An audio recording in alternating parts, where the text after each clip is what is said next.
Bonjour. Aujourd'hui, on va commencer à regarder notre premier Fuseki, qui va être le Senrese. Donc, au fond, blanc joue et noir vient jouer ici. Ce qui complète au fond notre formation qu'on appelle le Senrese. Donc, on dirait que ce qui était important au fond, avec les Fuseki, c'est de comprendre leurs forces, leurs faiblesses, qui va au fond permettre d'éviter de faire des erreurs, savoir comment se comporter, comment jouer contre ces fusils-là, et aussi éventuellement éviter de faire des erreurs dans ta tête de comment continuer avec ces fusils-là de la part de Noir. Donc, quelles sont les forces s'adresser? Au fond, une des premières forces, si on peut voir ça saute aux yeux, c'est que ça permet visiblement de menacer de développer de façon importante avec les côtés. Ce qui peut être un peu épeurant pour Blanc. Euh, ce qui est pas, c'est pas vraiment inquiétant, mais ça peut être intimidant. Et l'autre avantage, au fond, c'est que ça va rendre aussi beaucoup plus difficile pour Blanc de venir jouer à l'intérieur de cet terrain-là. Parce que mettons qu'il vient jouer ici, eh bien, tout d'un coup, cette pierre-là est déjà pris d'avance euh, dans une pince. Et ça va être facile pour Noir d'attaquer cette pierre-là pour pouvoir tirer avantage rapidement de l'évasion de Blanc pour pouvoir développer des deux autres côtés, au fond.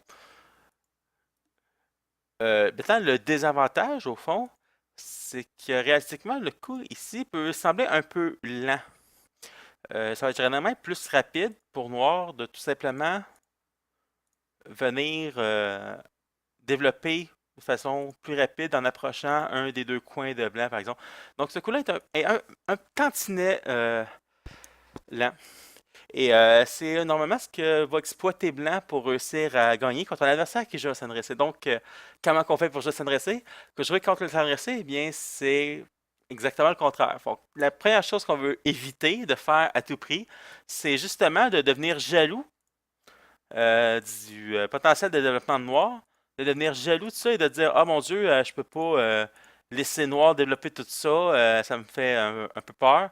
Je vais venir jouer directement ici pour essayer de l'empêcher de développer.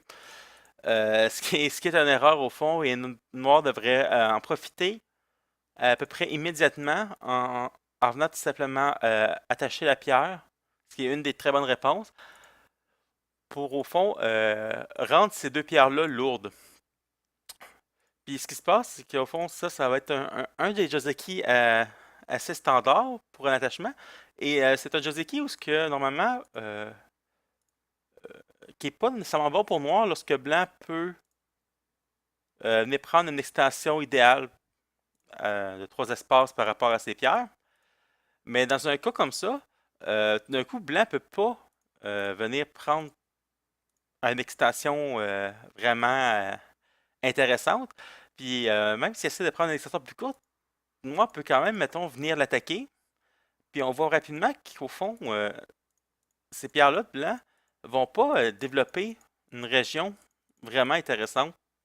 Puis que noir, instantanément, se solidifie très rapidement vers l'extérieur et effectivement développe rapidement les deux côtés, alors que blanc se débat pour prendre des petits points au fond qui n'aident pas grand-chose pour lui. Fait que c'est pas évident pour blanc de répondre à cette pince-là. Il peut faire des choses comme ça, mettons. Mais encore là, noir peut venir menacer la base, puis le blanc va se sauver. Puis encore là, il y a un groupe qui se sauve, il y a un groupe qui développe pas grand-chose. Et Noir va être vraiment content. Fait que c'est vraiment important pour Blanc d'éviter justement l'erreur de venir envahir directement le point. Fait que qu'est-ce que Blanc veut faire? Blanc veut dire ton coup est un peu lent. Et il venait tout simplement essayer de développer plus rapidement que Noir. C'est vraiment la bonne réponse face au Sanressé. C'est de tout simplement venir essayer de tout simplement aller plus vite que Noir et de laisser au fond Noir potentiellement développer cette région-là. Parce qu'au fond, s'il le fait, il va probablement mettre presque tout son territoire dans la même région. Il va essayer de grossir ça. Et c'est une stratégie dangereuse pour Noir. Noir et Blanc va pouvoir, sûrement pouvoir, après ça, tout simplement réduire une fois qu'il va avoir un support extérieur, parce que c'est quand même large, c'est juste que tu ne veux pas envahir directement, mais éventuellement que blanc, plus tard dans la partie, a des coups qui apparaissent à l'extérieur, des solidifications quelconques, euh, d'un coup, ça va devenir éventuellement intéressant pour blanc de venir, après ça, réussir à envahir et réduire cette région-là. Mais il veut juste pas le faire directement. Fait que normalement, il va tout simplement approcher. Puis là, Noir va au fond avoir un problème. C'est que si Noir commence à répondre au fond de ce côté-là, euh, rapidement il se ramasse au fond un peu concentré sa shape-là, puis Blanc va être content de juste venir chercher à l'extérieur puis d'essayer de développer plus vite que lui. On va aussi souvent voir Noir, pour cette raison-là, faire la pince au fond, tout simplement pour éviter de, de se reconcentrer ici, puis de continuer à attaquer Blanc, puis Blanc va sûrement juste prendre le coin. On va voir souvent des séquences de ce genre-là. Puis ça peut avoir l'air terrible pour Blanc de dire ah, mais là, Noir a encore plus développé cette zone-là et c'est encore plus effrayant, mais non, pas du tout. Souvent, si ça arrive, on voit ça souvent dans les parties, au fond, dans les répertoires de parties, que Blanc va tout simplement, des fois, faire exactement la même chose de l'autre côté. Et souvent, on va s'en suivre ce genre de d'échange-là encore une fois.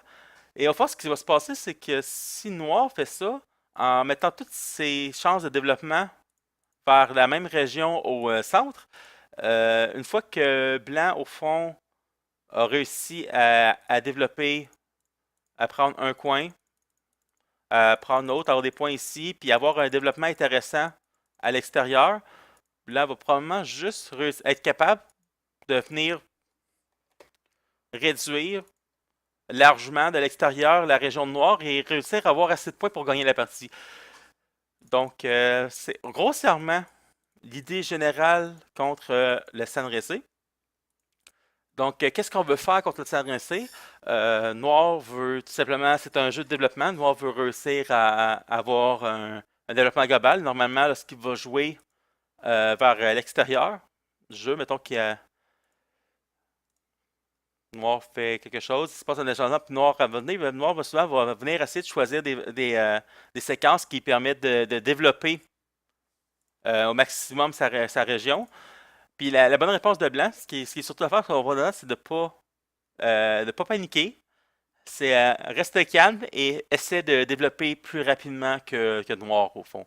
Et de ne pas avoir peur, au fond, de laisser Blanc, Noir, avoir un gros territoire. Faut pas essayer d'empêcher Noir d'avoir son territoire nécessairement. La meilleure réponse, la plupart du temps, c'est de le forcer, même l'encourager à développer ce territoire-là en un seul gros moton de territoire et essayer de le réduire au maximum, de tout simplement avoir plus de points à l'extérieur. Donc, faut pas se laisser intimider par le SNRC et tout simplement aller plus vite que lui. Et surtout éviter de laisser Noir vraiment avoir des belles séquences comme ça. On peut faire un petit parallèle comme ça, juste pour le fun, sur les parties handicap. Parce qu'au fond, une raison pour laquelle j'ai choisi le SNRC en premier, c'est que c'est au fond ce qu'on va voir souvent dans une partie handicap. Vous savez, je vous jouez contre une pierre, contre un genre-là, et il va souvent venir jouer ici. Eh bien, au fond, une des meilleures réponses pour Noir dans une partie handicap va, la plupart du temps, être exactement la même réaction qu'un Sanressé. Il peut considérer ça comme étant un Sanressé, puis si la meilleure réponse pour Noir dans cette situation-là est d'attaquer Blanc et de le forcer à courir sans développement, puis développer un côté, ben, petit truc handicap, au fond, en note de côté, et c'est souvent la même stratégie qui est la meilleure. Ça ne veut pas dire que c'est la seule qui est jouable, il y a définitivement beaucoup d'autres possibilités, mais c'est une des possibilités qui est vraiment très difficile à gérer pour Blanc. Donc, c'est le Sanressé.